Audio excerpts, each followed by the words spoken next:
एक वेळ मराठी माणसाला महाराष्ट्राचा इतिहास माहीत असेल किंवा नसेल, पण परदेशी माणसाला महाराष्ट्राच्या आणि पेशवेकालीन सुवर्ण काळाबद्दल प्रचंड आकर्षण वाटतं. जपानमधून थेट पुण्यात पेशवेकालीन जीवनावर पीएचडी करण्यासाठी आलेला मिचिशिरो हा तरुण त्याचं उत्तम उदाहरण. पुण्यात शिक्षण घेण्यासाठी येणाऱ्या विद्यार्थ्यांची संख्या तशी मोठी आहे, पण मिचीचा पीएचडीचा विषय त्याचं वेगळेपण सिद्ध करतो. पेशवेकालीन सामाजिक व आर्थिक स्थिती हा त्याचा अभ्यासाचा विषय. या अभ्यासासाठी त्यानं केवळ मराठीचेच नव्हे तर मोडी लिपीचेही धडे गिळवलेत.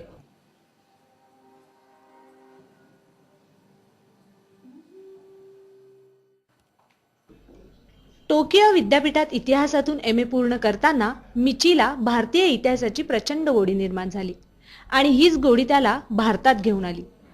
सप्टेंबरमध्ये त्याची पीएचडी पूर्ण होते. जपानमधून पुण्यात आलेला मिची हा इतर तरुणांना प्रेरणादायी ठरेल हे नक्की. ई सकाळशी त्यानं खास मराठीतूनच गप्पा मारल्या. ॲक्च्युली मी 2007 मध्ये पहिल्यांदा मराठी भाषा हे शिकू लागलो आणि ॲक्च्युली व्याकरण हे जपानी आणि मराठी हे व्याकरण हे मराठी वेगळी म्हणजे हे भाषा वेगळा आहे, व्याकरण वेगळं आहे आणि मराठी संस्कृती सुद्धा वेगळं आहे, धर्म थोडासा वेगळा आहे.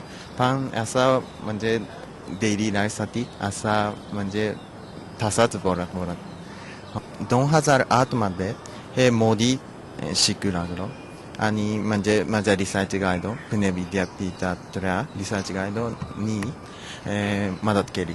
खूपच मदत केली आणि मी 2009 मध्ये म्हणजे यावर्षी मी म्हणजे पेशवा आर्काइव्स याच्या पुणे आर्काइव्स हे तिथे अभ्यास सुरू केला आणि हे प्रत्येक गावावर आहे ना, म्हणजे खूपच तपशीलवार हे माहिती मिळणार.